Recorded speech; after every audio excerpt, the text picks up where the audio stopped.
December 15వ తారీఖు ఆగమన కాలంలో 3వ సోమవారము.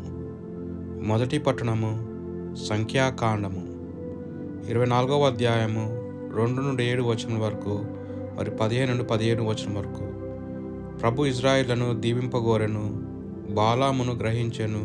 అతడు మునుపటి రీతిగా ప్రభు చిత్తం నెరుగుటకై శకునములు చూడలేదు.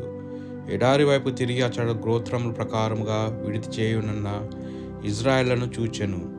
బోయోరు కుమారుడు బాలాము పలుకు దైవవాక్కు చక్కగా చూచిన నరుని సందేశము. అతడు దైవవాక్కును వినువాడు, మహోన్నతుడైన దేవుడు చూపు దివ్య దర్శనములను తిలకించువాడు. ఇజ్రాయేలు గుడారములు ఎంత సుందరముగా నున్నవి! వరుసలుగా నాటిన ఖర్జూర వృక్షము వలె, నది తీరమున పెరిగి తోట వలె, దేవుడు నాటిన సుగంధ వృక్షము వలె, నీటి ఒడ్డున ఎదిగిన దేవదారు వలె ఇజ్రాయేలు నివాసములు రమ్యముగా నున్నవి. ఇజ్రాయేలు నుండి ఒక నాయకుడు ఉద్భవించును, ఆయన నానా జాతులను పరిపాలించును. ఇజ్రాయేలు రాజు ఆగాగు కంటే అధికుడు, ఆయన మహావైభవముతో రాజమేలును. బోయోరు కుమారుడు బాలాము పలుకు దైవవాక్కు చక్కగా చూచిన నరుని సందేశము. అతడు దైవవాక్కును వినువాడు, మహోన్నతుడైన దేవుని చూపి దివ్య దర్శనమును తిలకించువాడు. నేను భవిష్యత్తుని పారజూచి ఇజ్రాయేలు ఏమి చేయునో తెలియజెప్పెదను. ఇజ్రాయేలు నుండి ఒక నక్షత్రము ఉద్భవించును, ఒక రాజు దండము బయలుదేరును. ఇజ్రాయేలు మోవాబీయులను ప్రాంతములను అనగదొక్కు, షేతు వంశము వారిని నాశనము చేయును. ఇది ప్రభువు వాక్కు. ప్రత్యుత్తర గీతము. ప్రభు, నీ మార్గములను నాకు ఎరుగింపుము. ప్రభు, నీ మార్గము నాకు తెలియచేయము. నీ త్రోవలను నెరిగింపుము. నన్ను నీ సత్యమునందు నడిపింపుము. నన్ను రక్షించు దేవుడవు కనుక నాకు బోధింపుము. ఎల్లవేళ నీ కొరకై వేచి ఉండును. ప్రభు, నీ మార్గములను నాకు ఎరిగింపుము. ప్రభు, చిరకాలం నుండి నీవు నా పట్ల చూపువచ్చు కరుణ ప్రేమను జ్ఞాప్తికి తెచ్చుకొను. యవ్వనంలో నేను చేసిన పాపములను గుర్తుపెట్టుకొనకము. నీ ప్రేమను బట్టి, నీ మంచితనమును బట్టి నీవు నన్ను జ్ఞాప్తి అందు ఉంచుకొనుము. ప్రభు, నీ మార్గంలో నాకు నెరిగింపుము. ప్రభువు మంచివాడు, ధర్మవర్తనుడు.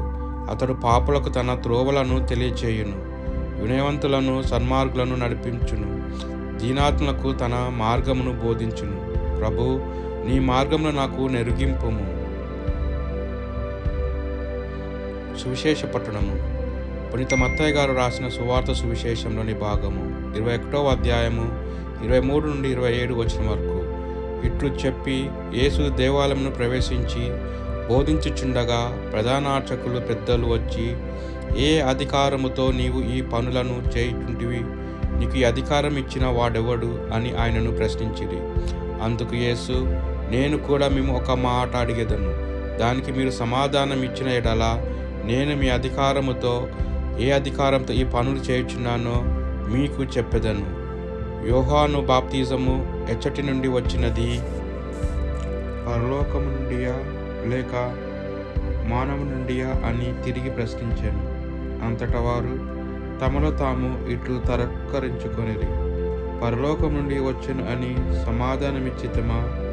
అటులైనా మీరేలా ఆయనను విశ్వసింపలేదు అనును, లేదా మానవుని అని చెప్పితిమా? ప్రజలందరూ యోహానును ప్రవక్తగా భావించుచున్నారు. వారి పనులను మానకేమి ముప్పు కలుగును అని భయపడి అది మాకు తెలియదు అని పలికెను.